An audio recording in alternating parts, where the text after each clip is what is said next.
The screams of dying soldiers echoed across the battlefield as Amara pressed her bloodied hands against another gaping wound, her healing magic flowing like liquid starlight through her fingertips.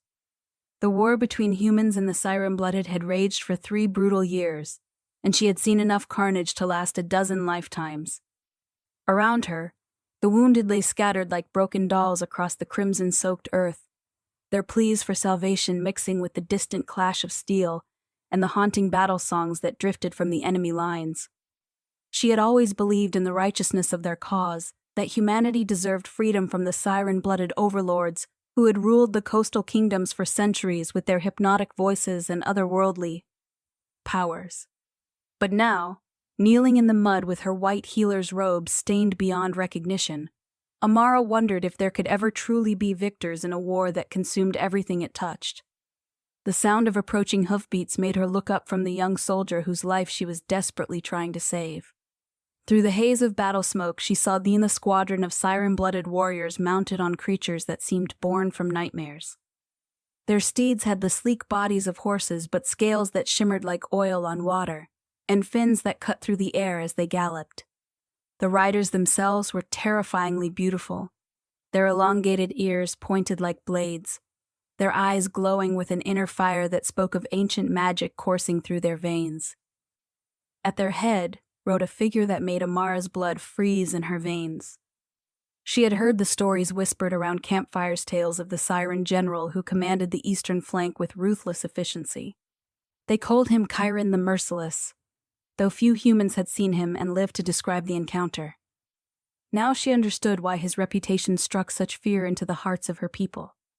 He was magnificent and terrifying in equal measure, his armor crafted from what appeared to be living coral that pulsed with bioluminescent patterns. His hair was the color of deep ocean waters, flowing loose around shoulders that spoke of deadly strength. But it was his eyes that captured her attention, ancient and predatory, like a shark's, yet holding an intelligence that seemed to pierce straight through to her soul. The dying soldier beneath her hands gasped, drawing her attention back to her work, but it was too late. The magical energy she had been channeling flickered and died as the siren warriors surrounded her position. She tried to reignite her healing powers, but fear had shattered her concentration like glass. The young man's eyes glazed over as his life slipped away, and Amara felt another piece of her heart break. "The human healer," Chiron said, his voice carrying the musical quality that marked his people, though his tone held no warmth. He dismounted with fluid grace, his boots squelching in the blood-soaked mud as he approached. "Your reputation precedes you, little dove. They say you can bring men back from death's very threshold." Amara rose slowly, her legs trembling with exhaustion and terror. She had been working non-stop for 18 hours, and her magical reserves were nearly depleted. Still, she lifted her chin with what dignity she could muster. "I heal those who need healing. That is my calling." "How noble," he replied, circling her like a predator studying prey. His warriors formed a loose ring around them, their weapons drawn but not immediately threatening. "Tell me, does your calling extend to healing the enemies of humanity? Or do you reserve your mercy only for those who share your blood?" The question hung in the air between them, loaded with implications that made Amara's stomach churn. She had sworn the healer's oath to help all who suffered, regardless of their nature or allegiance, but the reality of war had made such ideals seem like childish fantasies. When had she last tended to a wounded siren blood? When had she even been given the opportunity? "I have never been asked to heal one of your kind," she said carefully, aware that her words might determine whether she lived or died in the next few moments. "Is that so?" Chiron stepped closer, near enough that she could see the intricate patterns of scales that decorated his neck and the gills that fluttered slightly with each breath. "Then perhaps it is time to test the strength of your convictions." He gestured to one of his warriors, who dismounted and approached with obvious reluctance. Even through his armor, Amara could see the warrior favoring his left side, and when he removed his helmet, she gasped at the severity of the burn that covered half his face. The wound was clearly magical in origin, the kind that resisted natural healing and would likely prove fatal if left untreated. "Heal him," Chiron commanded, his eyes never leaving Amara's face. Prove that your healing touch is as pure as your reputation claims. Amara stared at the wounded warrior, her mind racing. Everything about this felt like a trap, but the healer in her could not ignore genuine suffering. The warrior's breathing was labored, and she could see the infection spreading through the magical burn with each passing moment. He would be dead before nightfall without intervention. I will need to touch him, she said quietly. My magic works through physical contact. Chiron nodded to his warrior, who stepped forward with obvious trepidation. Amara could not blame him. She was likely the first human he had been this close to who was not trying to kill him. She raised her hands slowly, making her movements as non-threatening as possible, and gently placed her palms on either side of his burned face. The moment her skin made contact with his, several things happened at once. Her healing magic surged to life with an intensity that took her breath away, far stronger than it had ever been when treating human patients. The warrior gasped as golden light flowed from her hands into his flesh, knitting burned tissue back together with miraculous speed. But beneath the flow of healing energy, Amara felt something else, a connection to something vast and ancient, like touching the edge of an ocean that stretched beyond the horizon of her understanding.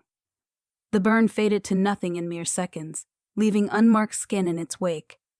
The warrior stumbled backward, his hand flying to his face in amazement, while his companions muttered in their musical language with what sounded like awe and fear in equal measure. Chiron's eyes had changed as he watched the healing, the predatory gleam replaced by something far more complex. Fascinating, he murmured, almost to himself.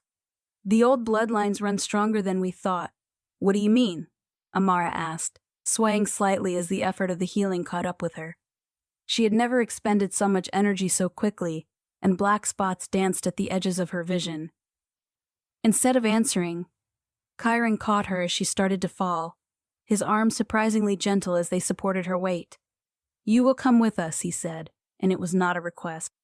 There are questions that need answering, and you, little healer, are far more valuable than either of us realized. The world tilted around Amara as consciousness fled, but not before she heard him give orders to his warriors in their liquid tongue. She had a distinct impression that her life had just taken a turn from which there might be no returning. When awareness returned, it came gradually, like surfacing from deep water. Amara first became conscious of softness beneath her silk, and down where she had expected stone and chains.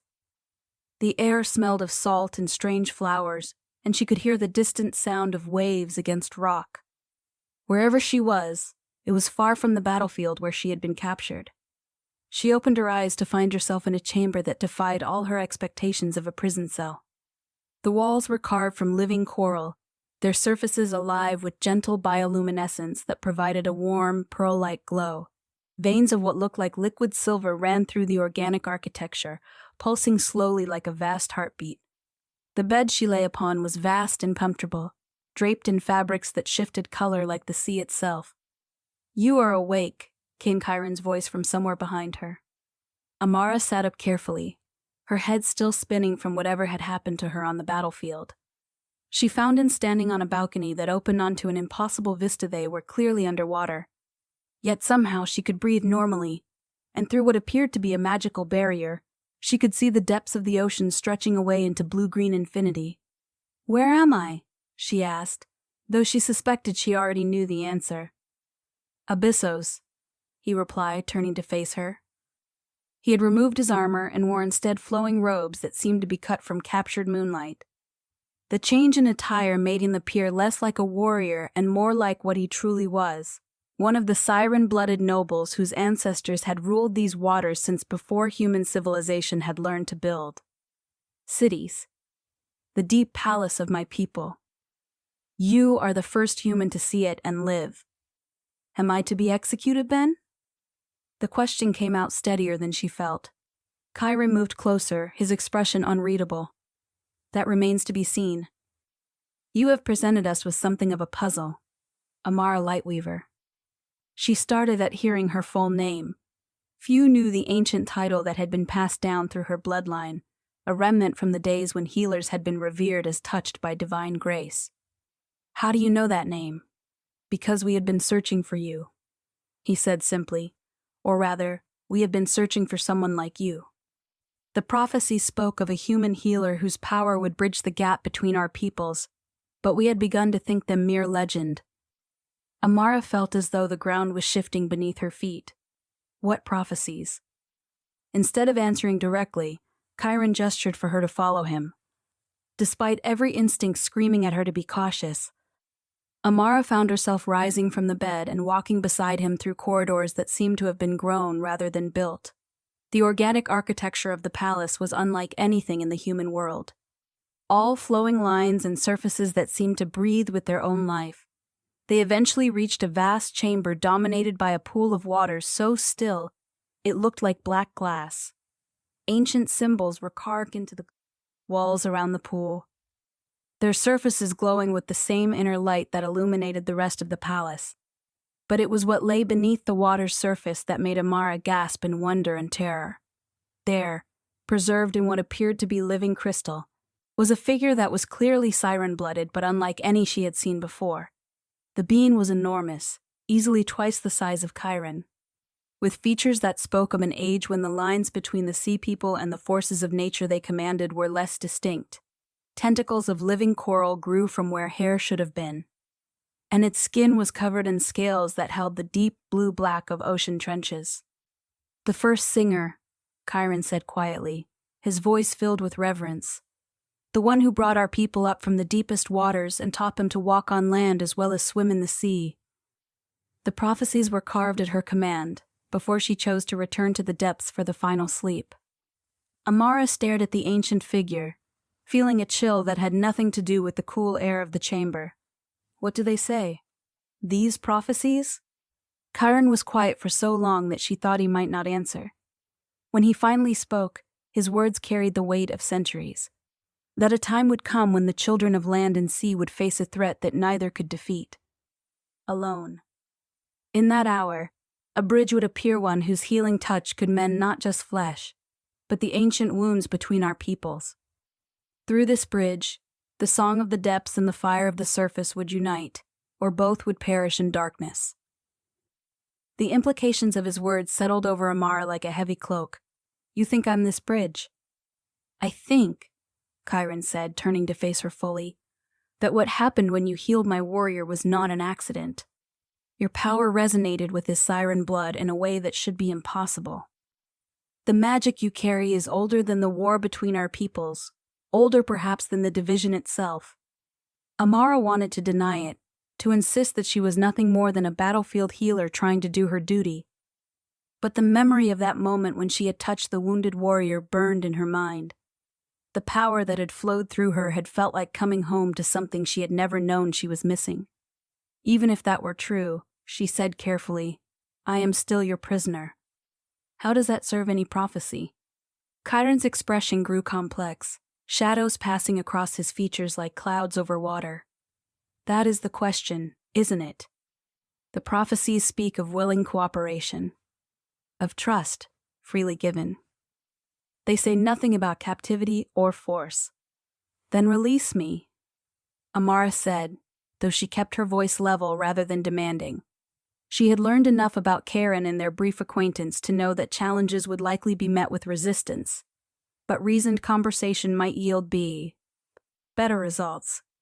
"I cannot," he admitted, and she could hear genuine regret in his voice. "Even if I wished to, the Council of Depths would never permit it. You represent too great a strategic advantage to simply let go." "Strategic advantage? A human healer who can tend to siren blood wounds without the usual complications? Who can channel power in ways that enhance rather than diminish our natural magic? You could save thousands of lives, Amara, on both sides of this war."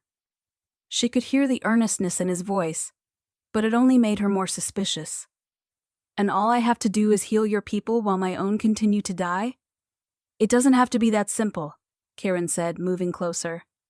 "The prophecies speak of ending the war, not just winning it. If you truly are the bridge they foretold, then your power could bring peace rather than just victory to one side." Amara laughed, but there was no humor in the sound. "Peace? General, I have seen what your people do to human prisoners. I have tended to soldiers who barely survived your mercy. How exactly do you propose to build peace on such foundations? For the first time since she had met him, Chiron looked genuinely troubled. You speak of things I had hoped were exaggerations. The reports from the front lines are true, Amara finished firmly. I have seen the evidence carved into human flesh. Your people may sing beautifully, but they are not above cruelty. Chiron was quiet for a long moment, staring into the depths of the pool where the first singer lay in her eternal rest. War changes people, he said finally. It makes monsters of those who might otherwise be capable of compassion. I have seen it happen to my own warriors, and I suspect it has happened to yours as well. He was right, and Amara hated that she could not deny it. She had seen human soldiers do things that haunted her dreams, acts of violence that went far beyond the necessities of battle. War indeed made monsters of everyone it touched, but that is exactly why the prophecies matter, Chiron continued. If there is truly a way to end this conflict, to heal the wounds between our peoples, then we have a responsibility to try, even if the cost is high. The cost being my freedom? The cost being whatever it takes, he said, and the steel in his voice reminded her that beneath the philosophical discussion, he was still the general who had commanded the deaths of thousands of her people. I will not apologize for putting the welfare of both our peoples above your individual desires.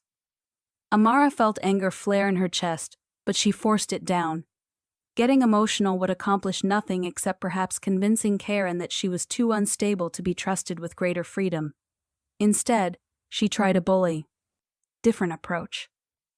If you truly believe in these prophecies, she said, then you must know that forced cooperation will never achieve what they promise. A bridge cannot be built from compulsion and resentment. Chiron studied her face as though trying to read her thoughts. What are you proposing? Let me prove myself, Amara said, not as your prisoner, but as someone choosing to help. Give me the freedom to tend to both human and siren blood wounded, and let me see for myself whether this bridge you speak of is possible. And if I refuse? Amara met his gaze steadily. Then you will have a healer who works under duress, whose power is tainted by fear and resentment. How much good do you think such healing can do? She could see the internal struggle playing out across Chiron's features. He was clearly a man accustomed to control, to having his commands obeyed without question. But he was also intelligent enough to recognize the truth in her words. There would have to be conditions, he said eventually. Safeguards to ensure you do not simply flee at the first opportunity. What kind of conditions? Chiron moved to stand beside the pool, his reflection wavering in the dark water. A binding, he said quietly, not of the body, but of the spirit. A connection that would allow me to find you if you tried to run, but which would also— He paused, seeming to struggle with his words. Also what? Also allow us to share something of each other's nature. You would gain some measure of siren blood abilities enhanced healing, the ability to breathe underwater, resistance to certain forms of magic. In return, I would gain access to some of your healing power, and a connection to the human world that might help me better understand your people. Amara stared at him in shock. You're talking about a soul bond. Those are theoretical constructs from ancient texts. No one has attempted such magic in centuries. The knowledge still exists, Chiron said, hidden in the deepest archives, guarded by those who remember the old ways. The process is dangerous, and the connection, once made, cannot easily be broken. How dangerous? There is a chance that our minds could become lost in each other, that we might lose our individual selves to the binding. There is also the possibility that our magical natures might reject each other violently, resulting in death for both of us. Amara felt her heart racing as she considered the implications. And if it works? If it works, you would have the freedom you seek, along with the power to heal in ways that could truly change the course of this war. I would have a partner rather than a prisoner, and perhaps together we could discover whether the prophecies speak truth or merely wishful thinking. The offer was terrifying and tempting in equal measure, Everything rational in Amara's mind screamed that she should refuse, that binding herself to her captor was the height of foolishness. But another part of her, the part that had always yearned to heal more than she hurt, whispered that this might be her only chance to make a real difference. "I need time to think," she said finally. Chiron nodded, though she could see the tension in his shoulders. "You have until tomorrow's tide. The Council of Depths meets then, and they will demand to know what is to be done with you. If we are to attempt the binding, it must be before they can intervene." As they made their way back through the organic corridors of the palace, Amara found herself studying Chiron with new eyes. She had thought of him as simply an enemy, the face of everything she was fighting against.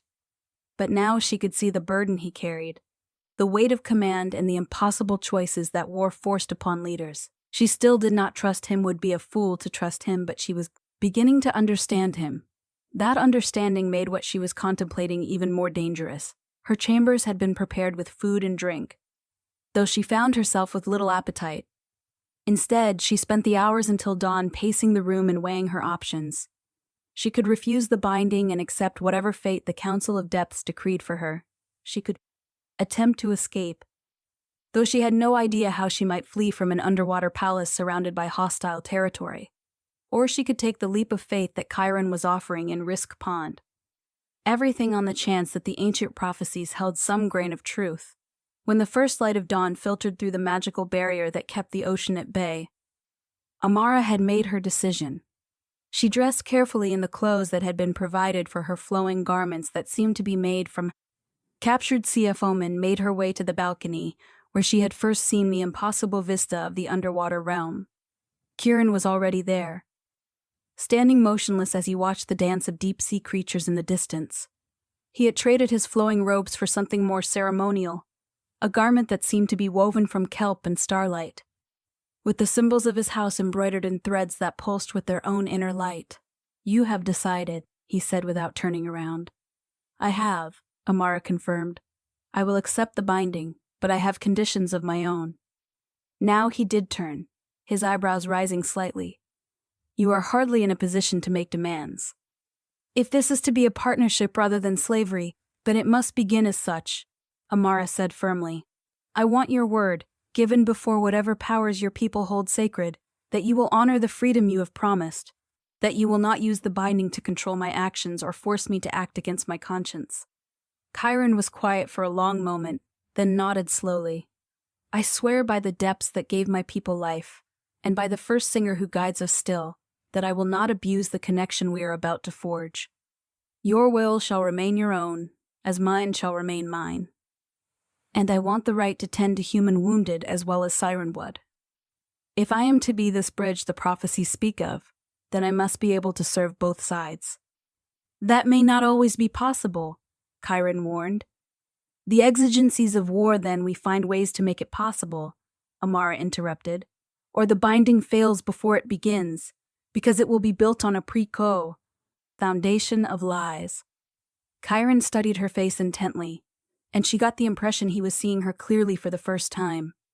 "You are stronger than I anticipated, Amara Lightweaver." "Very well. I agree to your conditions." "Then let us begin," she said, surprised by her own steadiness, "before I lose my courage." The ritual chamber lay deep within the palace, far below even the level where the first singer rested. Chiron led her through passages that grew increasingly ancient as they descended, the organic architecture giving way to something more primal, more directly connected to the raw forces of the deep ocean. The walls here were not carved coral but living rock, and the bioluminescent light came not from decorative elements but from deep-sea creatures that had made their homes in the crevices and hollows. At the very heart of the chamber was a pool unlike the others Amara had seen. This one was perfectly circular, its edges carved with symbols so old that they seemed to predate language itself. The water within was not the clear blue-green of the upper chambers but deep black, so dark that it seemed to absorb light rather than reflect it. "The binding pool," Chiron said quietly. "It was here that the first alliances between the surface dwellers and the deep peoples were forged, back when the world was young and the boundaries between the realms were not so fixed." Around the pool, other figures waited in the shadows. Amara could make out at least 3 siren-blooded individuals, their features ancient and alien in a way that made Chiron seem almost human by comparison. These were the keepers of the old knowledge, the ones who remembered the magic from before the Great Division. "Are you certain you wish to proceed?" asked one of them, her voice carrying harmonics that seemed to resonate in Amara's bones. "The binding you seek has not been attempted in over 1,000 years. We cannot guarantee your survival." "I understand the risks," Amara said, though her mouth was dry with fear. "I accept them willingly." The keeper nodded slowly. "Then we begin." What followed was unlike any magic Amara had ever experienced. The keepers began to sing, their voices weaving together in harmonies that seemed to call to something deep in her blood. The pool responded to their song, its dark surface beginning to glow with an inner light that had nothing to do with bioluminescence. This was older magic, the kind that predated the division of the world into neat categories of human and other. Chiron stepped to the edge of the pool, his expression grave but determined. "The binding requires us to enter the water together," he said. "Once we do, the magic will take hold, and there will be no turning back." Amara nodded, not trusting her voice. She moved to stand beside him, acutely aware of the warmth radiating from his body, and the strange scent of sea and storm that clung to his skin. When he offered her his hand, she took it without hesitation, feeling the slight webbing between his fingers and the subtle pulse of power that ran through his touch. Together, they stepped into the pool. The water was neither warm nor cold, but something beyond temperature, a sensation that bypassed the physical and went straight to the soul. As it rose around them, Amara felt her healing magic responding, surging upward to meet whatever force was contained within the ancient waters. Beside her, she could sense Chiron's power as well, the psalm magic of his people intertwining with her own abilities in ways that should have been impossible. The keepers' voices rose higher, their song becoming something that was as much magic as music.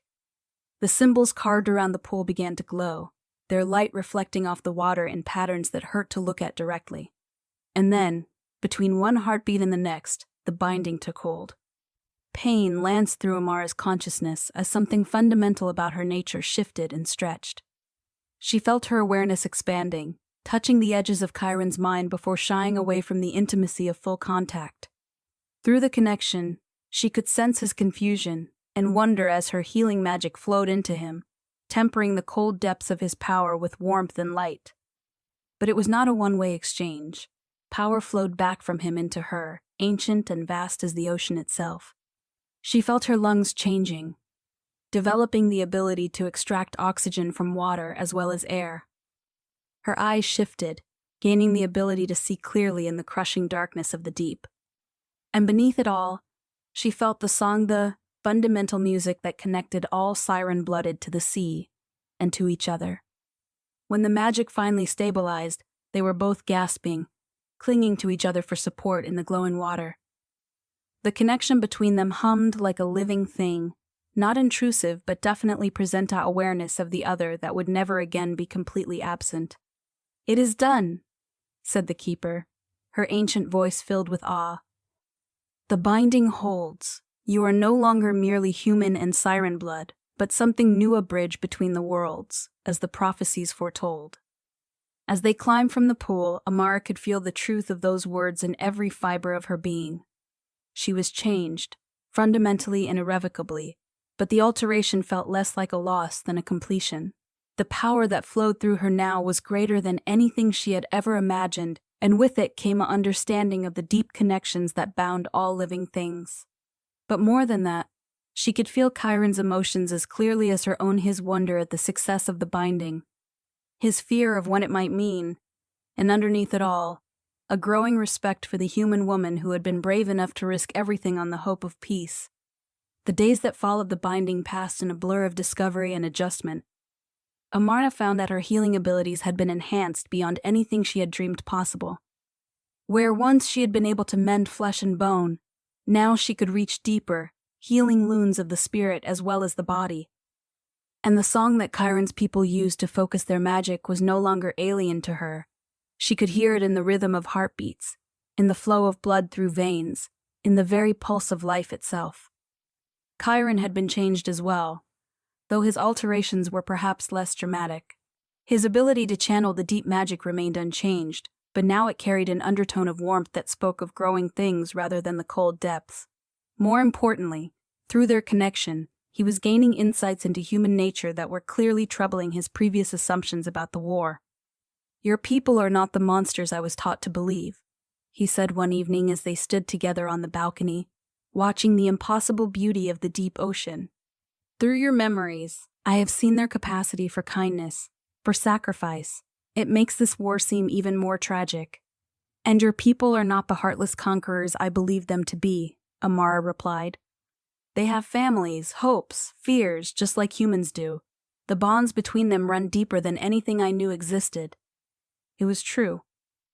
Through the binding, she had gained access not just to Chiron's individual thoughts and memories, but to glimpses of the greater community of Siren-blooded. She had seen their history, their culture, their genuine love for the ocean realm they called home. She had also seen their fear, the growing awareness that the surface world was changing in ways that threatened their ancient way of life. "The war began over resources," Chiron said quietly. "The deep places where my people have always made their homes are becoming difficult to inhabit. Something is changing in the ocean's heart, poisoning the deepest waters. We need access to the shallower seas, the coastal areas, but those have been claimed by human settlements for generations." "So, you decided to take them by force," Amara said, though there was less accusation in her voice than there might have been before the binding. "Not decided," Chiron corrected. "We asked first. We sent ambassadors, tried to negotiate for shared usage rights, but your people saw only monsters from the deep, creatures to be feared and driven off. When diplomacy failed, why, you went to war. Why, you went to war," Amara finished. "And we responded in kind, because we saw only invaders trying to steal our homes." "A failure of understanding on both sides," Chiron agreed. "Each people seeing the other through the lens of their own fears, rather than seeking to truly comprehend." It was a depressing realization, but also one that offered hope. If the war had begun through misunderstanding, then perhaps it could end through better communication. But that would require trust, and trust was a commodity in short supply after 3 years of brutal conflict. "The Council of Depths is growing impatient," Chiron said, changing the subject. "They want to see evidence that our binding serves a purpose beyond satisfying ancient prophecies. They are demanding that you prove your value by healing their most critically wounded." Amara had been expecting this. "What kind of wounds are we talking about?" "Warriors who have been touched by human fire magic," Chiron said grimly. "The burns do not heal naturally, and they resist our traditional methods of treatment. Several are dying slowly, and nothing we have tried has been able to help them." The thought of such suffering made Amara's healer instincts flare to life. "Take me to them." The medical chambers of the palace were unlike anything in the human world, filled with flowing water that carried nutrients and healing minerals to patients suspended in specialized tanks. But the warriors suffering from fire magic burns could not be immersed in the healing waters. The magical flames that had touched them continued to burn beneath their skin, turning any contact with moisture into agony. There were 5 of them, and Amara could see immediately that they were dying. The burns covered varying amounts of their bodies, but all showed the telltale signs of magical fire wounds that consumed not just flesh but the life force itself. In the human world, such injuries were almost always fatal. "Can you help them?" asked the chief healer, an ancient siren blood whose hands showed the wear of centuries spent tending to the wounded. Amara approached the first patient carefully, extending her enhanced senses to examine the nature of the magical damage. What she found was both worse and more hopeful than she had expected. The fire magic had indeed created wounds that fed on the victim's life force, but the binding with Chiron had given her new insights into the nature of such damage. "The burns are not just physical," she explained as she worked. "They're spiritual wounds, places where the victim's connection to their own life force has been severed. Traditional healing focuses on the flesh, but that's treating the symptom rather than the cause." She placed her hands on the first warrior's chest, feeling the familiar surge of healing magic flow through her fingers. But now, Guided by the psalm magic she had gained from Chiron, she could reach deeper than ever before. Instead of trying to heal the burns directly, she began to repair the spiritual damage that allowed them to persist. The warrior gasped as golden light flowed into the wounds, not just mending flesh but restoring the connection between body and soul that the fire magic had severed. The burns began to fade, not with the slow progress of natural healing but with the swift resolution that came from addressing the root cause of the problem. By the time she had finished with all 5 patients, word of what she had accomplished had spread throughout the palace. Siren-blooded, who had suffered from wounds that had resisted all treatment for months or even years, began to seek her out. And with each healing, Amara felt her understanding of the deep magic growing stronger. But it was not just her healing abilities that were developing. Through the binding, she was also gaining access to other siren-blooded powers. She found she could breathe underwater as easily as air, could see clearly in the crushing darkness of the deep ocean, and could hear the songs that connected all of Chiron's people to each other and to the sea itself. More disturbing was her growing awareness of the poison that Chiron had mentioned, the corruption that was spreading through the deepest waters. Through the Son magic, she could sense it like a discordant note in an otherwise beautiful harmony, a presence that felt fundamentally wrong and hostile to all life. "What is it?" she asked Kieran one night as they shared the evening meal in his chambers. The binding had made such intimacy seem natural rather than inappropriate. They were connected now in ways that make physical proximity feel like a return to wholeness, rather than an invasion of privacy. "We don't know," he admitted, his expression troubled. "It appeared in the deepest trenches about 5 years ago, spreading slowly but steadily through the ocean's heart. At first, we thought it might be some natural phenomenon. The ocean is vast and full of mysteries even we do not understand. But as it has grown stronger, it has begun to affect our people directly." "How so?" Chiron was quiet for a moment, staring into the depths of his wine cup as though it might hold answers. The deep singers, our most powerful magic users, have begun to fall ill when they venture too close to the affected areas. The corruption seems to feed on magical energy, growing stronger even as it weakens those who encounter it. Amara felt a chill that had nothing to do with the cool air of the underwater palace. "You think this corruption is connected to the war?" "I think," Kieran said carefully, "that the timing is suspicious. The corruption began to spread shortly before we first approached your people about sharing the coastal waters. When diplomacy failed and the war began, it accelerated its growth. Almost as though conflict itself feeds it somehow." The implications of his words settled over Amara like a heavy blanket. If there was some malevolent force that grew stronger with warfare, then the conflict between humans and siren-blooded was not just tragic, it was potentially suicidal for both peoples. "Have you told the Council of Depths about this theory?" she asked. Chiron's expression grew grim. "I have tried. But they are convinced that the corruption is simply another reason why we must secure the shallow waters. They believe that if we can drive the humans away from the coasts, we can abandon the deep places entirely and leave whatever is down there to consume itself."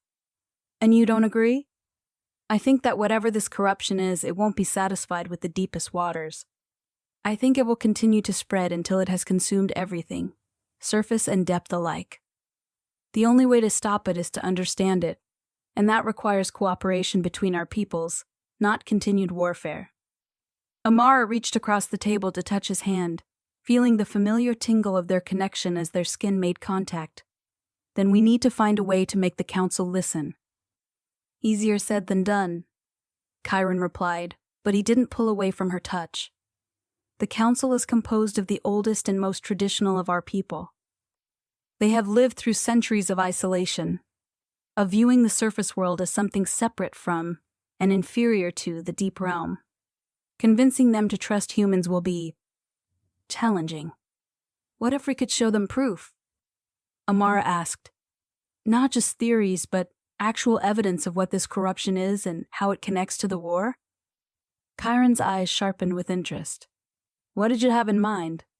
"The corruption feeds on magical energy, correct? And it grows stronger during times of conflict. If we could study it directly, examine how it interacts with different types of magic, We might be able to understand its nature well enough to convince even the most stubborn council member. Study it directly, Chiron repeated slowly. You're talking about venturing into the deep places, the areas where the corruption is strongest. It would be incredibly dangerous. More dangerous than letting it continue to spread unchecked?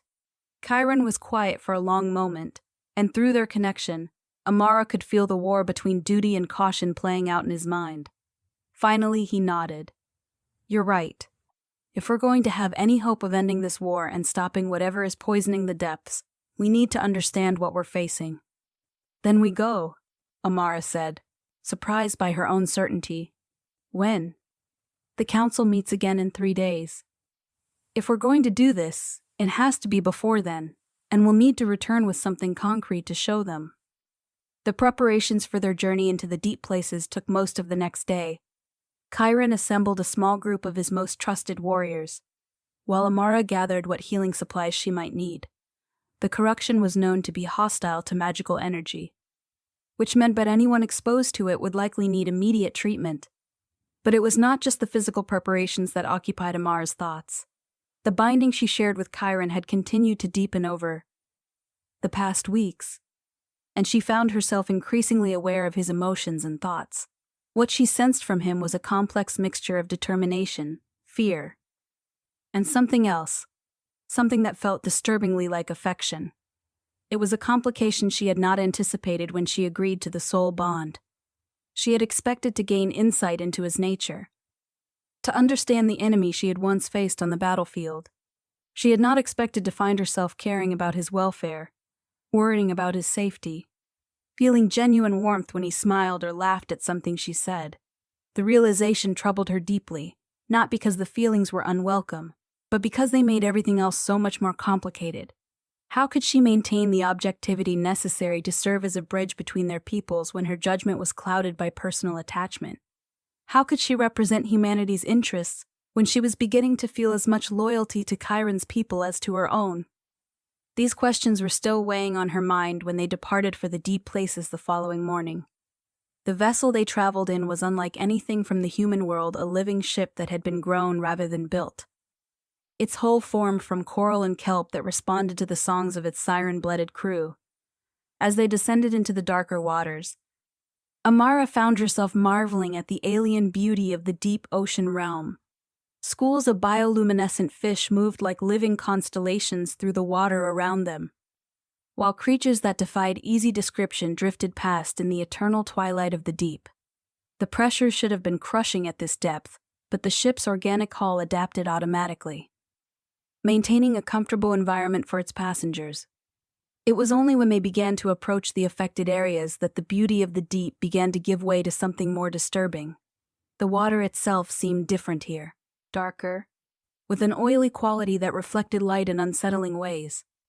The fish were fewer, and those that remained moved with an erratic, almost frenzied energy that spoke of distress. There, Chiron said, pointing toward a section of the ocean floor that glowed with a sickly phosphorescence. That's where the corruption is strongest. As they drew closer, Amara could see what he meant. The corruption was not just a presence in the water, it was a physical thing, a growth that spread across the seafloor like some vast fungal network. It pulsed with its own inner sea. Light. A nauseating combination of colors that hurt to look at directly. But it was not the sight of the corruption that made Amara gasp in recognition. It was the magical signature that radiated from it. A combination of energies that she had encountered before. "I know what this is," she said, her voice barely above a whisper. Chiron turned to look at her, his expression sharp with concern. "Li mean?" "During the war," Amara said, her mind racing as the pieces fell into place. There were reports of weapons being developed, magical devices that could channel and amplify the energies released during combat. I always assumed they were just rumors, stories spread to boost morale or frighten the enemy. What kind of weapons? Ones that could feed on magical energy, growing stronger with each battle fought in their vicinity. The theory was that they could eventually become powerful enough to end the war decisively, giving victory to whichever side deployed them first. Chiron's face had gone pale. You think someone actually built such devices? I think someone built them and lost control of them, Amara said grimly. Look at the pattern of growth. It's not random, it's following the lines of magical energy that flow through the deep ocean. And it's spreading toward the areas where the most intense battles have been fought. As if summoned by her words, the corruption pulsed more brightly, its glow intensifying in response to the magical energies radiating from the siren-blooded crew. One of the warriors cried out in pain as the hostile energy touched him, and Amara could see burns beginning to form on Krat. His exposed skin. We need to get out of here, Chiron said, his voice tight with urgency. If you're right about what this thing is, that our presence is only making it stronger. But even as they began to retreat, Amara found herself studying the corruption with the enhanced senses the binding had given her. There was something familiar about its structure. Something that reminded her of healing magic turned inside out. Instead of mending wounds and restoring wholeness, this force consumed and corrupted, feeding on the very life energies it touched. Wait, she said suddenly. I think I understand how it works. Amara, we need to leave. Now. The corruption isn't just feeding on magical energy, she continued, her excitement overriding her caution. It's feeding on conflict itself, on the spiritual wounds that violence creates. Every time someone dies in battle, every time hatred and fear are given form through magic, it grows stronger. Chiron was already giving orders for their retreat, but Amara could see in his expression that he understood the implications of what she had discovered. If the corruption fed on conflict, then the war itself was not just failing to solve their people's problems, it was actively making them worse by strengthening the very force that threatened to destroy them all. The journey back to the palace passed in tense silence, broken only by the need to tend to the warrior who had been touched by the corruption's energy. Amara was able to heal the physical burns, but the spiritual damage was more complex, requiring her to channel both her own healing magic and the psalm power she had gained from Chiron. It was during this healing that she made another disturbing discovery. The corruption had left traces of itself in the warrior's spiritual essence, tiny seeds of the same malevolent energy that powered the growth on the ocean floor. If left untreated, these seeds would eventually sprout, turning the victim into a carrier who could spread the corruption to others through magical contact. It's not just growing through the ocean floor, she told Chiron once the warrior had been stabilized. It's trying to spread through living beings as well. Anyone touched by it becomes a potential vector for further contamination. Chiron's expression was grim. How many of my people have been exposed over the years? How many are unknowingly carrying seeds of this corruption within them? It was a terrifying question, and one that had implications far beyond the siren-blooded realm. If the corruption could spread through magical contact, then it was entirely possible the human magic users had been infected as well, carrying the taint back to their own communities without realizing it. We need to tell the council immediately, Amara said. This changes everything. But when they arrived at the palace, they found chaos waiting for them. The Council of Depths had convened an emergency session, and the news they brought was devastating. A massive human fleet had been sighted approaching the outer boundaries of the siren-blooded territory, apparently preparing for a final assault that would either end the war decisively or escalate it to levels of destruction that neither side could survive. The surface dwellers seek to force entry to our deepest sanctuaries, declared Councillor Myrthane, her ancient voice filled with cold fury. They bring with them weapons of fire and steel, seeking to burn away everything we hold sacred. And what of our response?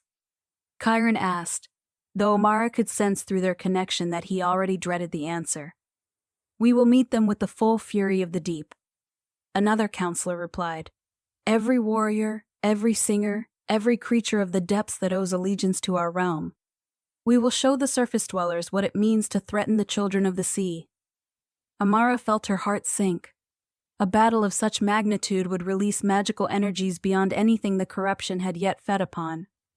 It would be like pouring oil on an already raging fire, giving the malevolent force enough power to spread beyond the ocean entirely. You cannot do this, she said, stepping forward despite the hostile glances from the assembled counselors. A battle of that size will— Silence, Myrthane commanded, her voice carrying harmonics that made Amara's bones ache. You are human, sworn enemy of our people. You have no voice in this chamber. She speaks with my voice, Chiron said firmly, moving to stand beside Amara. We are bound by the ancient rites, and her words carry the weight of prophecy. Prophecy, scoffed another counselor. Ancient superstitions have no place in matters of war and survival. Then perhaps it is time you learned what we discovered in the deep places, Chiron said. With swift, efficient words, he described what they had found: the corruption that fed on conflict, the seeds that spread through magical contact, the growing threat that rendered the war between surface and depth not just pointless but actively suicidal. The chamber fell silent as the implications sank in. Finally, Myrthane spoke, her voice stripped of its earlier seas. Fury. You claim that our very efforts to defend ourselves strengthen this corruption? Not defend, Amara corrected gently. Fight. The corruption feeds on conflict itself, on the spiritual wounds that violence creates. Every battle makes it stronger. Every death in anger or fear gives it more power to spread. Then what do you propose? Asked another counselor. That we simply allow the humans to destroy everything we hold dear? I propose that we find another way, Amara said. The prophecy spoke of a bridge between our peoples, of cooperation rather than conquest. What if we could convince the human fleet to parley rather than fight?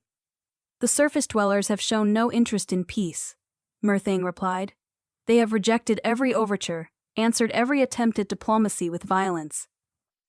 Because they fear you, Amara said bluntly, just as you fear them. Fear breeds misunderstanding, and misunderstanding breeds conflict. But if we could show them the truth about the corruption, make them understand that continued warfare threatens both our peoples. They would never believe it, another counselor interjected. Why should they trust the word of their enemies? Because it wouldn't be coming from their enemies, Amara said. It would be coming from me. A human healer who has seen the truth with her own eyes. The debate that followed was intense and at times heated, but gradually, Amara could see opinion beginning to shift. The counselors were ancient and wise, and they could recognize the logic in her arguments even if they disliked the implications. The corruption was a threat to all life in the ocean, and by extension, all life on the surface as well. Continuing to fight would only make the problem worse. But it was Chiron who provided the final, crucial argument. The prophecy spoke not just of a bridge, but of a choice, he reminded the council. A decision that would determine whether our peoples faced the future together or perished in isolation. We have reached that moment of choice. We can meet the human fleet with violence and risk empowering the corruption beyond any hope of control, or we can try a different path. And if this path fails? Myrthane asked. If the humans refuse to listen, or if they use our attempt at peace as an opportunity to strike at us while we are vulnerable? Then we will have lost nothing that we would not have lost anyway, Chiron replied. But if it succeeds, we may have gained everything. But though, when it came, was close. But in the end, the Council of Depths chose to trust in the ancient prophecies and the wisdom of the bridge that had been forged between their realm and the surface world. They would attempt to parley with the human fleet, offering knowledge of the corruption and the hope of cooperation against a common threat. The preparations for the meeting took place with frantic urgency. The human fleet was less than 2 days away, and there was no guarantee that they would be willing to listen to any offer of negotiation. Amara would have to convince her own people that the Siren-blooded were speaking truth, while Chiron would need to restrain his warriors from attacking if the humans proved hostile. But even as they worked to arrange the parley, Amara found herself struggling with doubts. She had been away from human society for weeks now, bound to a Siren-blood general and changed by magic that her own people would likely view as contamination. Would they even recognize her as one of their own? Would they trust her words, or would they see her as a traitor who had been seduced by enemy promises? These fears were still weighing on her mind when the day of the meeting arrived. The location chosen was a small atoll that lay between the deep waters and the coastal shallows' neutral ground, where both peoples could meet without either side having a significant advantage. The siren-blooded delegation was small, but impressive, led by Kairin, and including several of the most powerful singers from the Deep Realm. The human delegation, when it arrived, was larger and more heavily armed. Amara recognized some of the faces: Admiral Torin, who had commanded the Western Fleet's General Loss, whose tactical brilliance had won several crucial battles, and to her surprise, Healer Liana, the elderly woman who had trained Amara in the healing arts before the war began. It was Liana who spoke first when the two groups faced each other across the sandy beach of the atoll. "Amara," she said, her voice filled with a mixture of relief and reproach. "When word came that you had been captured, we feared the worst. Are you well? Have they harmed you?" "I am well," Amara replied, acutely aware of how her words would be interpreted. "And I have not been harmed. In fact, I have learned things that could change the course of this war." Admiral Torin's expression was skeptical. "What kind of things?" Amara looked around the circle of faces human, and siren-blooded Ali Khan felt the weight of the moment settling on her shoulders. Everything they had worked for, everything the prophecies had foretold, came down to the next few minutes. If she could make them understand, if she could bridge the gap of mistrust and fear that separated the two peoples, then there might be hope for both races. If she failed, she pushed the thought away and began to speak, describing the corruption she had seen in the deep places, the way it fed on conflict and grew stronger with each battle fought. She explained how the war itself had become a weapon in the hands of their true enemy, a force that cared nothing for the distinctions between human and siren-blooded, but sought only to consume and destroy. The human leaders listened with expressions that ranged from skeptical to openly hostile. But Amara pressed on, drawing on every piece of evidence she had gathered and every insight the binding had given her. When she finished, the silence that followed was deafening. Finally, General Voss spoke. "You ask us to believe that there is some malevolent force in the ocean depths that feeds on warfare, that our entire conflict has been manipulated by this entity. The evidence you present is compelling, but it comes from sources we have no reason to trust." "Then trust me," Amara said simply. "I am still the healer you have known for years. My loyalty to humanity has not wavered, even though my understanding of the world has expanded. Has it not?" Admiral Torin asked pointedly. "You stand beside our enemies, speak their language, carry their magical taint in your very blood. How can you claim your loyalty is unchanged?" Amara felt Kairin tense beside her, and through their connection, she sensed his readiness to defend her against any perceived slight. But she also felt his understanding that her response to this challenge would determine whether the parley succeeded or failed. "My loyalty is to the preservation of life," she said quietly. "Human life, siren-blooded life, all life that would be consumed if we continue this path of mutual destruction. The binding I have accepted has shown me that our enemies are not so different from us they love. They fear, they hope for the future just as we do, and they face the same threat that we do." "Pretty words," General Voss said. "But words will not stop the corruption you describe. What do you propose we do about it?" It was Kairin who answered. "We propose an alliance," he said, his voice carrying the musical harmonics of his people but pitched to be easily understood by human ears. "A temporary cessation of hostilities while our best minds work together to understand and defeat this threat. Your fire magic users working alongside our deep singers. Your healers collaborating with ours. Your knowledge combined with ours to find a solution that neither side could achieve alone. And after this threat is defeated?" Admiral Torin asked.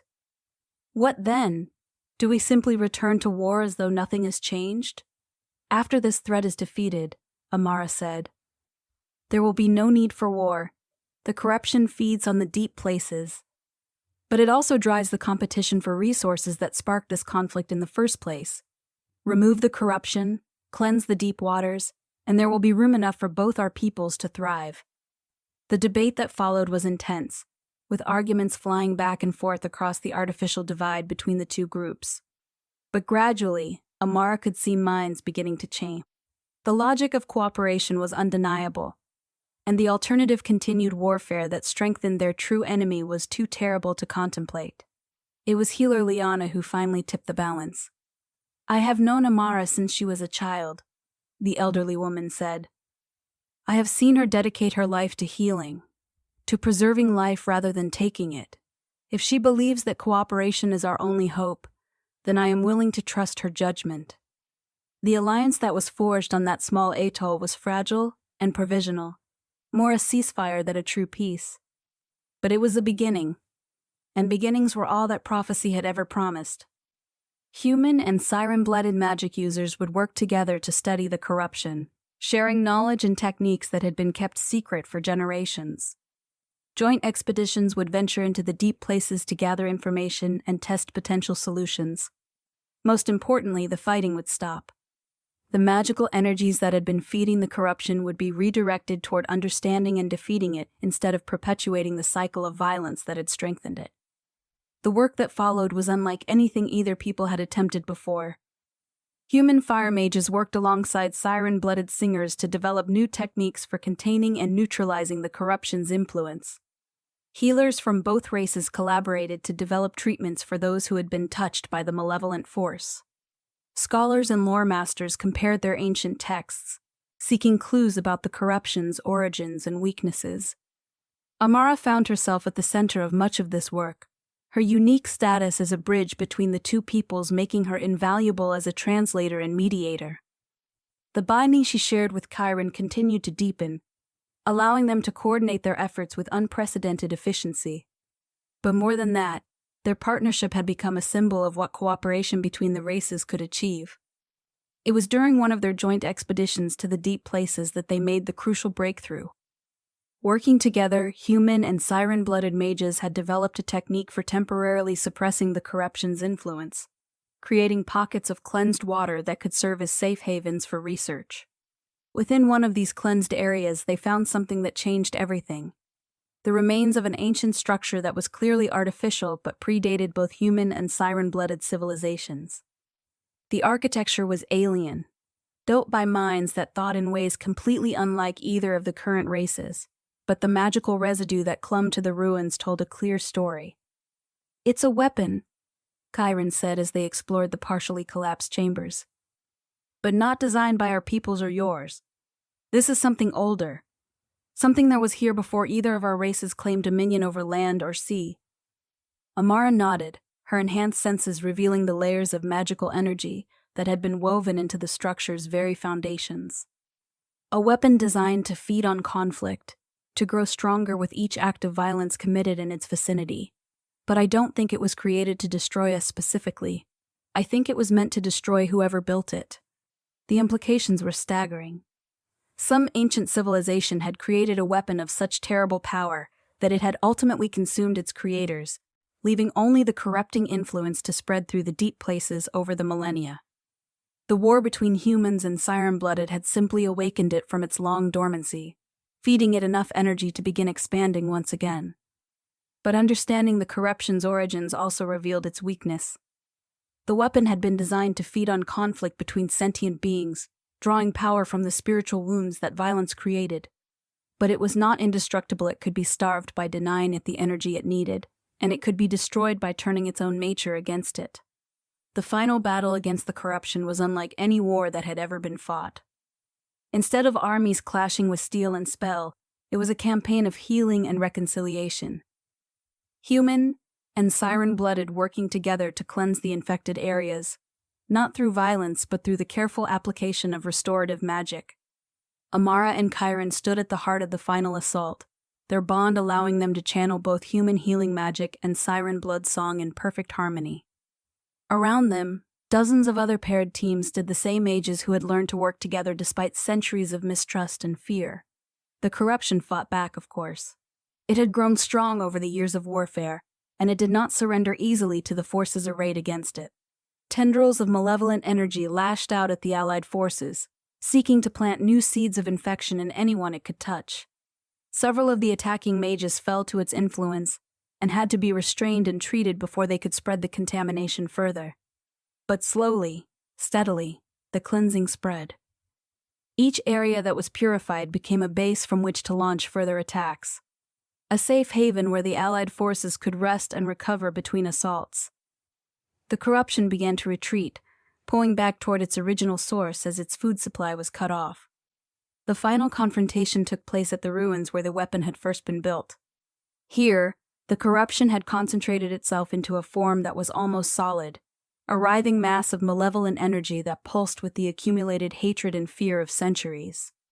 It was here that the true test of the Alliance would come, not in combat, but in the ability to maintain cooperation and unity in the face of a force that fed on division and conflict. The corruption struck first, sending waves of psychic poison toward the assembled mages, seeking to turn them against each other by amplifying every doubt and fear they carried.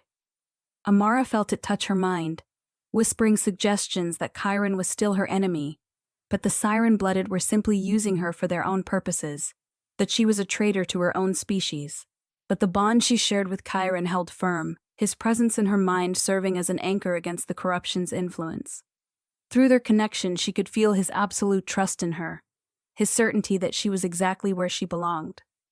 And more than that, she could feel the network of connections that linked all the allied mages together, human and siren-blooded, bound by shared purpose and mutual respect. The corruption recoiled from this unity, its nature fundamentally opposed to genuine cooperation. But it was not defeated yet.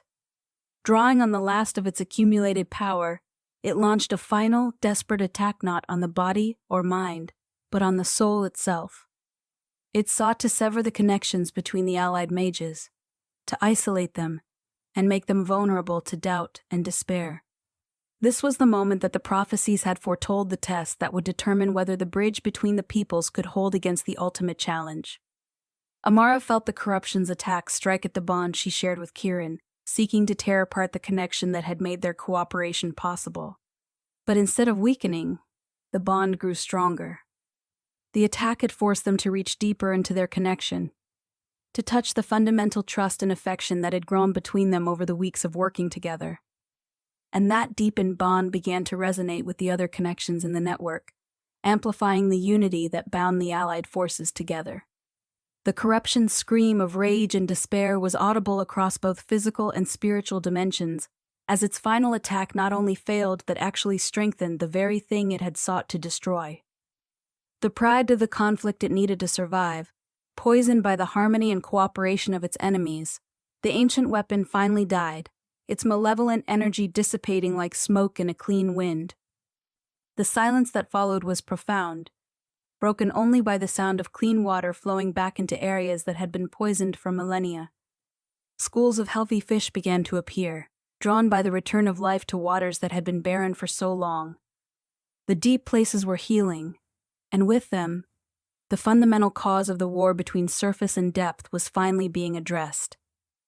In the months that followed the corruption's defeat, the alliance between humans and siren-blooded evolved from a temporary necessity into something more permanent.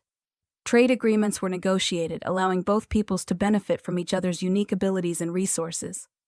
Shared settlements were established in the coastal waters, where the two races could live and work together in harmony. The war was not forgotten too. Many had died on both sides for that, but it was finally laid to rest. Memorial sites were established to honor the fallen from both armies, and the lessons learned from the conflict were preserved to ensure that future generations would understand the true cost of letting fear and misunderstanding drive policy. Amara found herself playing a crucial role in these developments, her unique status as a bridge between the peoples making her invaluable as a diplomat and mediator. The binding she shared with Chiron had become something more than a magical connection. It was a partnership in the truest sense, a union of minds and hearts that demonstrated what cooperation between the races could achieve. But it was not just their professional collaboration that had deepened. The affection that had grown between them during their shared struggles had blossomed into something deeper, a love that transcended the boundaries of species and culture. They were no longer just allies bound by necessity, but partners who had chosen each other freely and completely. The ceremony that formally united them took place on the same atoll where the peace negotiations had first begun, with representatives from both peoples in attendance. It was both a personal celebration and a symbolic event, marking the final transformation of the relationship between humans and siren-blooded from one of conflict to one of cooperation. As Amara stood beside Kieran, exchanging vows that had been written in both languages and would be honored by both cultures, she reflected on the strange path that had brought them to this moment. She had begun as his prisoner, captured on a battlefield where they had been sworn enemies. But through understanding and trust, through the willingness to see beyond ancient prejudices and fears, they had become something new, not human or siren-blooded, but something that was both and neither, a bridge that would always connect the two peoples. The prophecies had spoken of ending the war or dooming both races, and in a sense, both had come to pass. The war was ended, but the old world, the world of separation and mutual hostility, was doomed as well. In its place was rising something better, a future where the children of land and sea could work together to face whatever challenges lay ahead. As the celebration continued around them, Amara and Kieran stood together on the beach, watching the sun set over waters that were finally at peace. The correction was gone, the war was over, and the future stretched before them bright with possibility. "Do you ever regret it?" Kieran asked quietly, his arm around her waist as they watched the last light fade from the sky. "Accepting the binding, giving up the life you had planned?" Amara considered the question seriously. She had indeed given up the life she had planned, the simple existence of a battlefield healer, dedicated to mending the wounds that others made. But in its place, she had found something infinitely richer, a purpose that extended beyond herself, a love that transcended species, and a future that held wonders she could never have imagined. "No," she said finally, leaning into his embrace. "I don't regret it. How could I regret the path that led me to you, to this?" Kieran smiled, his expression soft with contentment. "The prophecy spoke truly then. You were the bridge our peoples needed, the key to ending the war and healing the ancient wounds." "We were the bridge," Amara corrected gently. "It could never have been accomplished by one person alone. It required both of us, human and siren-blooded, working together, trusting each other despite every reason to do otherwise. And now? Amara looked out over the peaceful waters, where human ships sailed alongside siren-blooded vessels, where the two peoples were learning to share the ocean as they had never done before. "Now we continue building bridges," she said. "There will be other challenges, other threats that require both our peoples to work together. And when they come, we'll be ready." As if summoned by her words, a group of young people emerged from the celebration behind them. Humans and siren-blooded who had grown up during the war but were now learning to live in peace. They ran laughing into the surf together, their joy unmarred by the prejudices and fears of their elders. Watching them, Amara felt a deep sense of satisfaction. This was what they had fought for, what they had risked everything to achieve. Not just the end of the war, but the beginning of something better. A future where the children of both races could grow up as friends rather than enemies, where the artificial divisions of the past need not define the relationships of tomorrow. The prophecies had been fulfilled, but more than that, they had been transcended. The bridge between the peoples was no longer just a single connection between two individuals, but a growing network of relationships and understanding that would only strengthen with time. As the stars began to appear in the darkening sky, Amara and Kieran made their way back to the celebration, ready to continue the work of building the future they had helped create. Behind them, the ocean stretched away into the distance, its waters clean and teeming with life, a testament to what could be accomplished when ancient enemies chose to become allies instead. The war was over. The real work of peace had just begun. And at its heart stood the bridge that had once been a human healer and a siren-blooded general, now united in purpose and in love, ready to face whatever challenges the future might hold. In the deepest waters, where the corruption had once festered, new life was already beginning to flourish. Schools of fish that had not been seen for years were returning to reclaim their ancient territories. Coral reefs that had withered under the malevolent influence were beginning to grow again, their colors bright and vibrant in the clean water. And in the settlements where humans and siren-blooded were learning to live together, children were being born who would never know the bitter divisions of the past. These new generations would grow up bilingual in both speech and song, comfortable in air and water alike, carrying within themselves the living proof that the two peoples were not so different after all.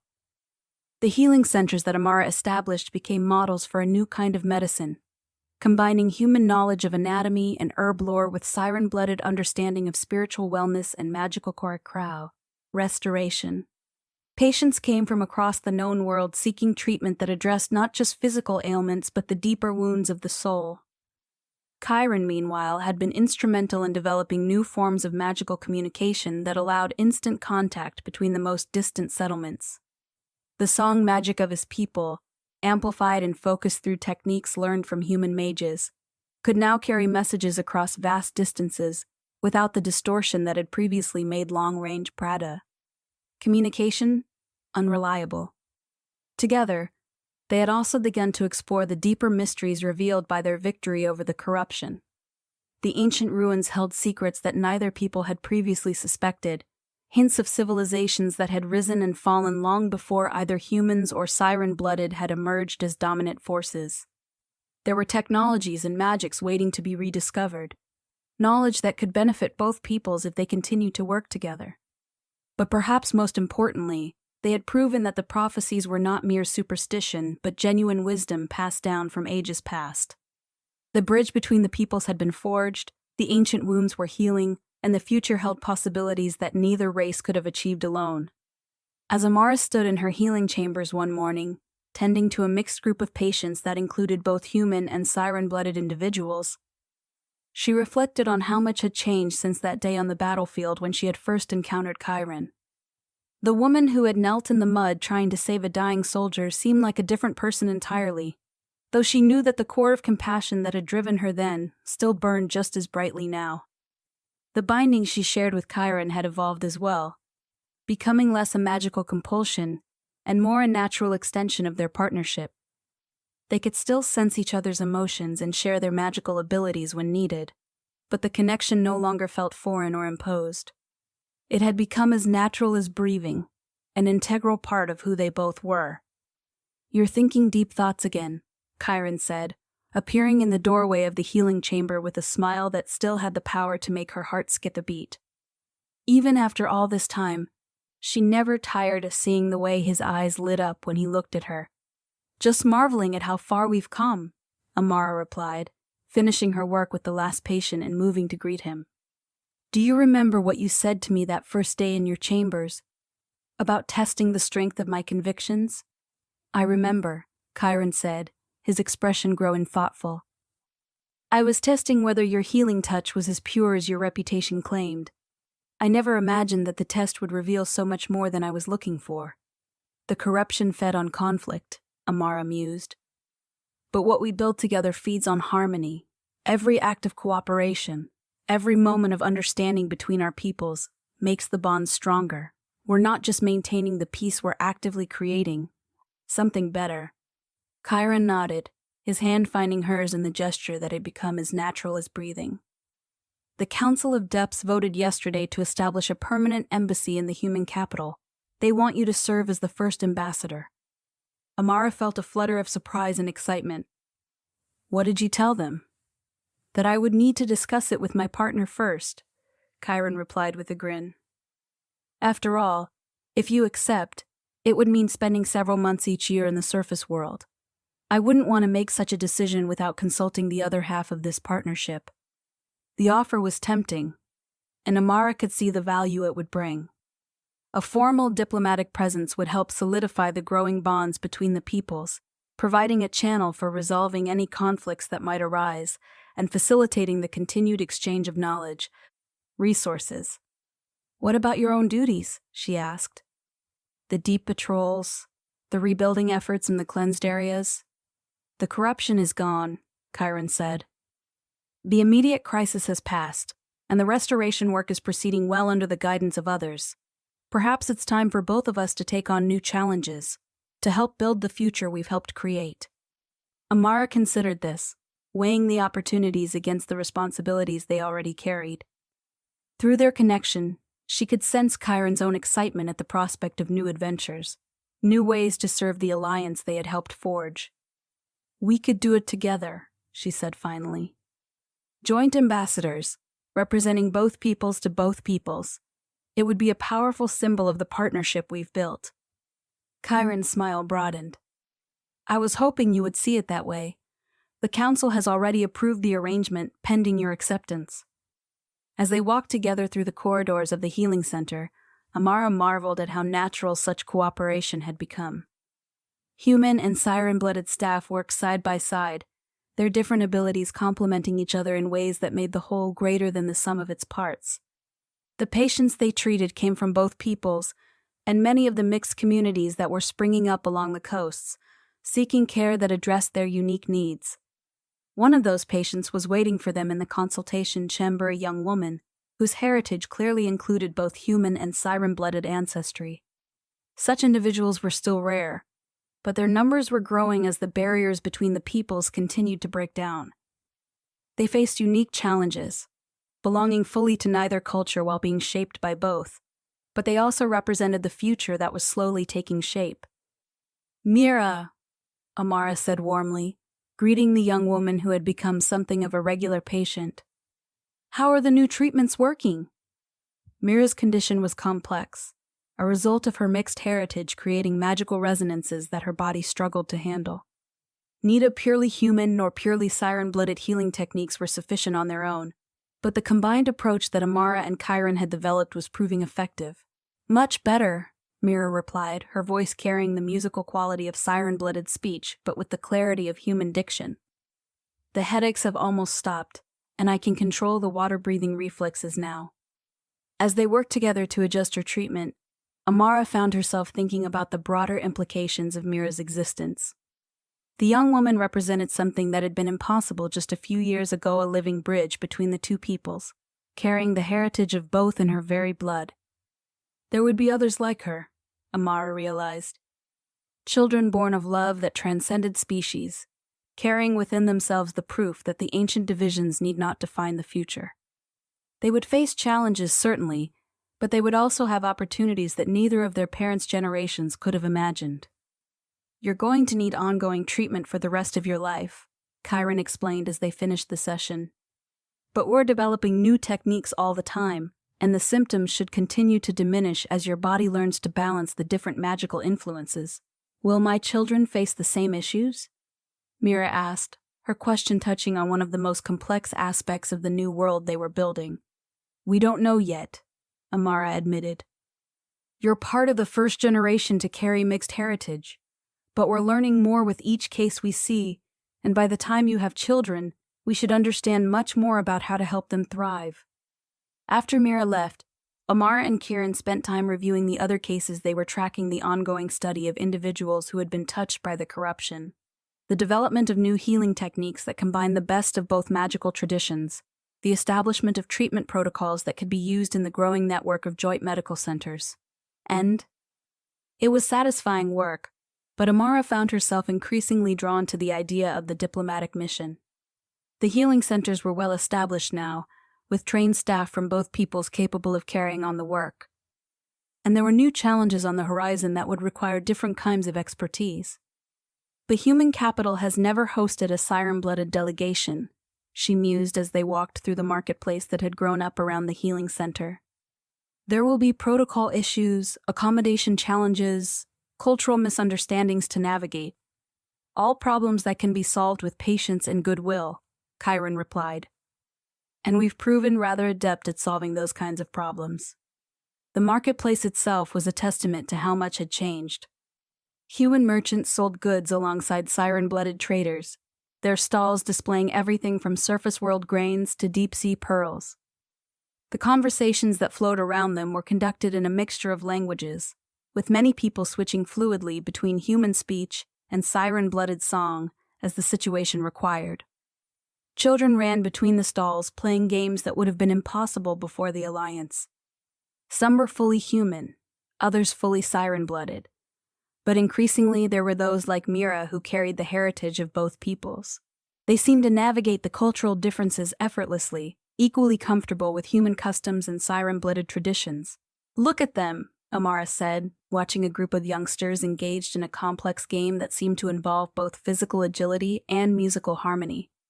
"They don't see the differences as barriers. To them, it's all just part of the world they're growing up in." "The future," Chiron agreed. "What we're really building isn't just peace between our peoples, but a new culture that encompasses the best of both." As they made their way back toward their shared quarters, Amara found herself thinking about the letter that had arrived that morning from her old mentor, healer Liana. The elderly woman had written to congratulate them on their upcoming diplomatic appointment and to share news from the human lands. The war's end had brought challenges as well as opportunities to human society. Soldiers who had spent years fighting were struggling to find purpose in peacetime. Communities that had been geared toward supporting the war effort were having to reinvent themselves. And there were those who remained suspicious of the alliance, who saw the cooperation with Siren-Blooded as a betrayal of human interests. Similar challenges existed in the Siren-Blooded realm, where some of the older generation still harbored resentment toward the surface dwellers. The Council of Deaths had been careful to maintain unity during the crisis, but now that the immediate threat was past, some of the old divisions were beginning to resurface. "We'll need to address those concerns," Amara said, sharing her thoughts with Chiron as they entered their chambers. "Both sides have legitimate grievances and valid fears about the future, which is exactly why the diplomatic mission is so important," Chiron replied. "We can serve as living proof that cooperation is possible, but the benefits of alliance outweigh the costs." Their chambers had evolved over the months since the binding, becoming a true fusion of human and siren-blooded aesthetics. Human furniture sat alongside organic coral formations, while artwork from both cultures decorated the walls. It was a small space, but it served as a microcosm of what the larger alliance could achieve. As they settled in for the evening, sharing a meal that combined ingredients from land and sea, Amara reflected on how natural this life had become. The woman who had once seen Siren-Blooded as inhuman enemies now found it difficult to imagine existence without the harmony of their songs, the beauty of their deep-sea realm, the unique perspective they brought to every challenge. "Do you think the prophecies foresaw this?" she asked as they relaxed together, watching the bioluminescent patterns that played across the walls of their underwater chambers. "Not just the end of the war, but everything that came after?" Chiron was quiet for a moment, considering the question. "I think the prophecies were wise enough to speak in general terms rather than specifics. They promised a bridge between the peoples, an end to the ancient enmity. How that bridge was built, what it looked like, what came after that was left for us to determine. And we chose love," Amara said softly. "Not just between the two of us, but as the foundation for everything we built together." "Love and understanding," Chiron agreed. "The willingness to see beyond the surface differences to the commonalities beneath." As the evening progressed, they began to plan for the diplomatic mission in earnest. There would be practical considerations establishing a residence that could accommodate Siren-Blooded needs, arranging for secure communication with the Deep Realm, developing protocols for handling emergencies. But beyond the logistics, there was the greater challenge of continuing to build bridges between communities that still harbored deep suspicions. "We'll need to be more than just diplomats," Amara realized. "We'll need to be teachers, examples, living proof that the alliance serves everyone's interests. Then we better make sure we're good at it," Chiron said with a smile. "After all, we've had some practice at changing people's minds about what's possible." The next few weeks passed in a whirlwind of preparation and transition. The healing center was formally turned over to the joint staff they had trained, with detailed protocols established for handling the most complex cases. The research into the ancient ruins was organized under a new council that included representatives from both peoples, ensuring that any discoveries would benefit everyone. Most importantly, they began to receive briefings on the current political situation in both realms. The alliance was popular with the general population. The end of the war had brought prosperity and new opportunities that most people appreciated. But there were still influential factions in both societies that viewed the cooperation with suspicion. In the human lands, some military leaders argued that the alliance made their people vulnerable to Siren-Blooded treachery. They pointed to the magical abilities of the Sea People as evidence that humans could never truly be equals in any partnership. Others worried about the economic implications of trade agreements that gave Siren-blooded access to traditional human markets. Among the Siren-blooded, the concerns were different but equally valid. Some feared that contact with human culture would dilute their ancient traditions, that their young people would be seduced by surface world customs and abandon the deep-sea heritage that had sustained their people for millennia. Others worried that humans would eventually seek to dominate the partnership, using their greater numbers and technological advantages to reduce the Siren-blooded to junior partners in their own realm. Both sides have valid concerns, Amara noted as they reviewed the intelligence reports. The challenge will be addressing those concerns while continuing to build the trust that makes cooperation possible. It helps that we have concrete evidence of the benefits, Chiron pointed out. The joint healing centers, the trade prosperity, the technological advances that neither side could have achieved alone. Results speak louder than rhetoric. The day of their departure for the human capital dawned clear and bright, with a gentle current carrying them toward the surface world. They traveled in a vessel that had been specially designed for diplomatic missions, sleek and fast like Siren-blooded craft, but with accommodations that could comfortably house both human and sea people passengers. As they rose through the layers of the ocean, Amara found herself marveling at the changes that had taken place in the waters around them. Schools of fish that had fled during the war years were returning to their traditional territories. Coral reefs that had been damaged by magical battles were showing signs of recovery. Most importantly, they encountered several vessels carrying mixed crews, humans and Siren-blooded working together as naturally as if they had been doing so for generations. "Look there," Chiron said, pointing toward a large ship that flew banners from both nations. "That's one of the new exploration vessels. They're mapping the deep trenches that were inaccessible during the corruption, looking for resources that could benefit both our peoples." The sight filled Amara with satisfaction. This was what they had been working toward, not just an end to hostilities, but the beginning of true partnership. The ship represented hope for the future, proof that the alliance was about more than just avoiding conflict. When they finally reached the surface world, Amara felt a complex mixture of emotions. It had been months since she had breathed surface air, felt the warmth of unfiltered sunlight on her skin, heard the sounds of a purely human community. The binding had changed her in fundamental ways, giving her abilities and perspectives that had not been part of her original nature, but she was still human at heart. The capital city spread out before them like a living tapestry, its stone buildings and busy streets a sharp contrast to the organic architecture of the deep realm. But there were changes here. Two new construction that incorporated design elements clearly inspired by Siren-blooded aesthetics, waterways that had been modified to allow access for Sea People visitors, banners and decorations that celebrated the alliance. Their arrival was met with a ceremony that struck a careful balance between human and Siren-blooded traditions. Officials from both governments were present, along with representatives from the various trade guilds, religious organizations, and academic institutions that would be affected by the diplomatic mission. But it was the crowd of ordinary citizens that moved Amara the most. Humans who had lost loved ones in the war stood alongside those who had fought on the front lines, all of them showing genuine enthusiasm for the partnership that had brought the conflict to an end. Children held banners decorated with symbols from both cultures, and the air was filled with music that blended human instruments with Siren-blooded songs. "Welcome home," said a familiar voice, and Amara turned to see healer Liana approaching with a warm smile. The elderly woman looked frailer than Amara remembered, but her eyes were bright with joy and pride. "It's good to see you again," Amara replied, embracing her old mentor. "Though I must admit, it feels strange to think of anywhere as home now. The binding has given me a foot in both worlds." "Perhaps that's exactly what we need," Liana said wisely. "Someone who can truly understand both sides, who can speak for both peoples because they carry both within themselves." The formal ceremonies were followed by a reception that gave Amara and Kieran their first real opportunity to interact with the human leadership as diplomatic partners rather than former enemies. The conversations were complex, and sometimes delicate, touching on everything from trade agreements to military cooperation to cultural exchange programs.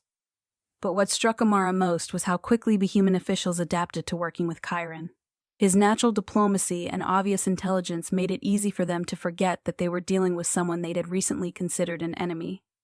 By the end of the evening, she could see the beginnings of genuine respect and even friendship developing. "The formal embassy will take time to establish," explained Foreign Minister Aldrich as they toured the building that had been designated for their use. "We've had to modify the structure to accommodate siren-blooded needs pools for extended submersion, acoustic dampening for sound magic, water circulation systems that can maintain the proper mineral balance." The building itself was a marvel of cooperative engineering, designed by teams that included both human architects and siren-blooded builders. The result was something unlike anything either culture had produced alone, beautiful and functional, incorporating the best elements of both architectural traditions. "This will serve perfectly," Chiron said, his appreciation genuine. "You've clearly put considerable thought and effort into making this a true home for representatives of both peoples." As they settled into their new quarters, Amara found herself thinking about the symbolic importance of their presence in the human capital. They were more than just diplomatic representatives. They were living proof that the alliance was real and sustainable, that cooperation between the two peoples could produce benefits that neither could achieve alone. The work that followed was demanding but deeply satisfying. They mediated trade disputes, facilitated cultural exchanges, and served as a communication channel between the two governments. But perhaps most importantly, they served as examples of what cooperation could achieve. Their joint healing clinic quickly became one of the most sought-after medical facilities in the capital, drawing patients from across the human lands who had heard about the revolutionary treatments that combined, quote, both magical traditions. The waiting lists were long, but the results spoke for themselves. Conditions that had been considered incurable were being successfully treated, and new techniques were being developed that could be shared with healers throughout both realms. "We're not just diplomats," Amara observed one evening as they reviewed the day's schedule. "We're inadvertent revolutionaries, changing how people think about what's possible." "The best kind of revolution," Chiron replied. "One that builds rather than destroys, that heals rather than harms." The months passed quickly, filled with a constant stream of meetings, ceremonies, negotiations, and public appearances. They traveled throughout the human lands, visiting communities that had been affected by the war and helping to establish the local partnerships that would make the alliance sustainable at the grassroots level. Each trip revealed new challenges and new opportunities. Communities that had suffered heavily during the war sometimes harbored deep resentments that would take time and patience to overcome. But they also found people eager to embrace the possibilities that peace offered, particularly in the coastal areas where cooperation with siren-blooded could bring immediate economic benefits.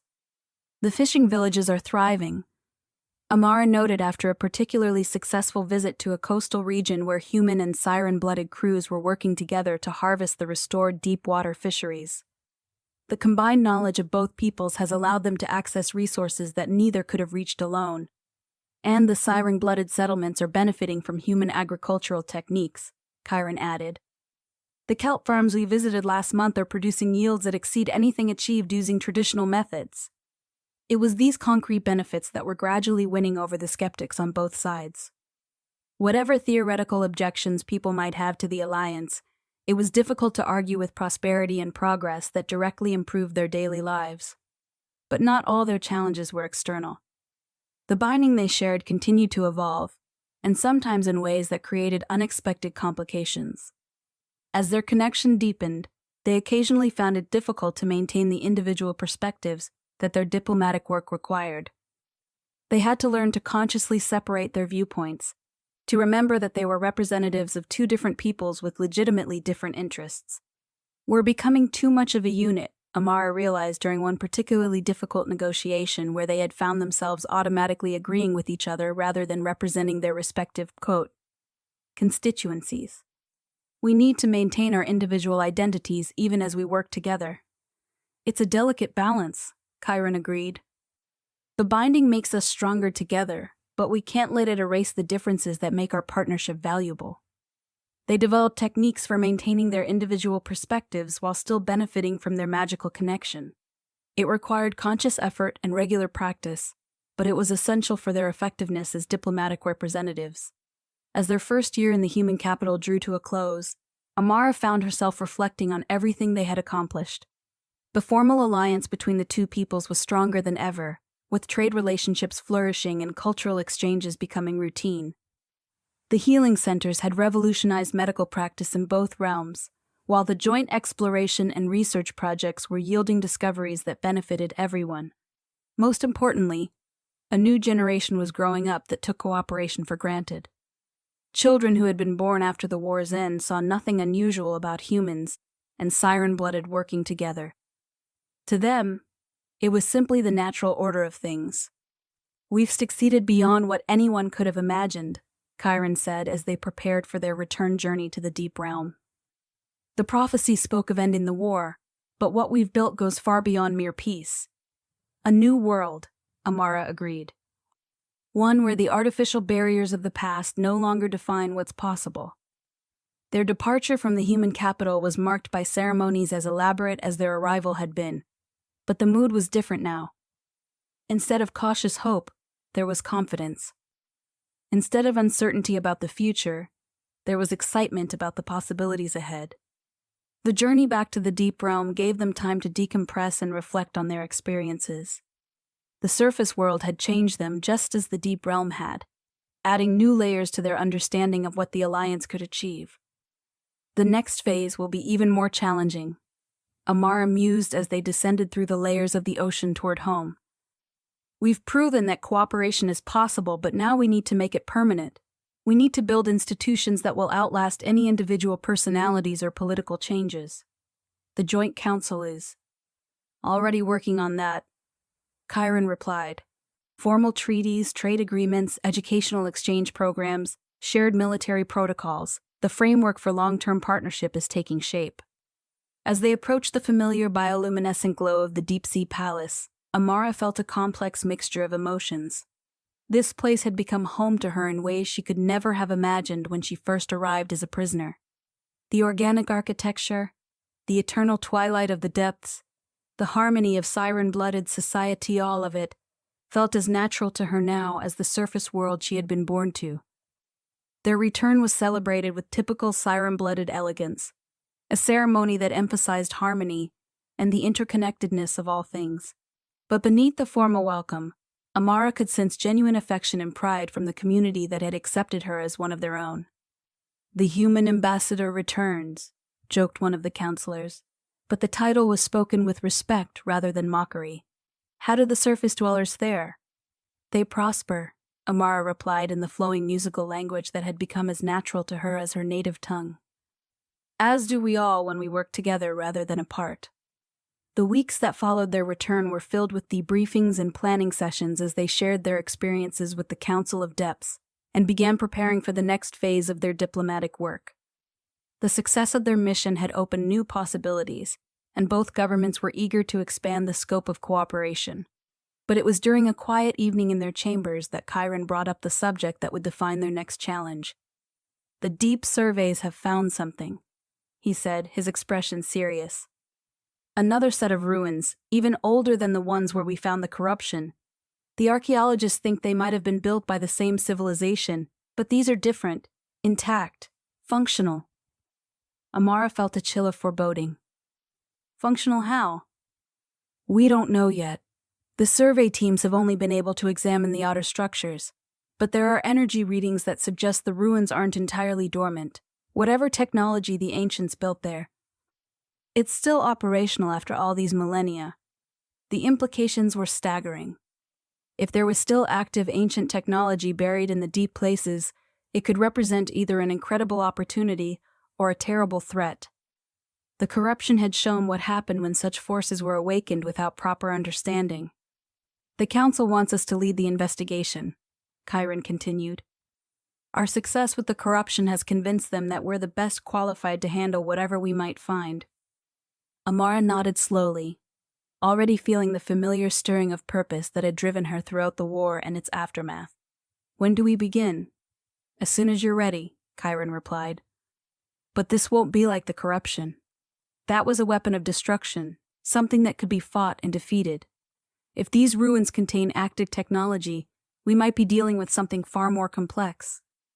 As they began to plan for this new expedition, Amara found herself thinking about the cycles of history and the patterns that seemed to repeat across the ages.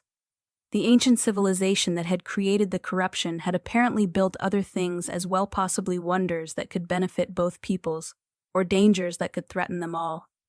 But whatever lay waiting in those deep ruins, she was confident that they would face it together. The binding that connected her to Chiron had evolved far beyond its original purpose, becoming a partnership that could adapt to any challenge. And the alliance between their peoples had proven strong enough to overcome even the most fundamental divisions.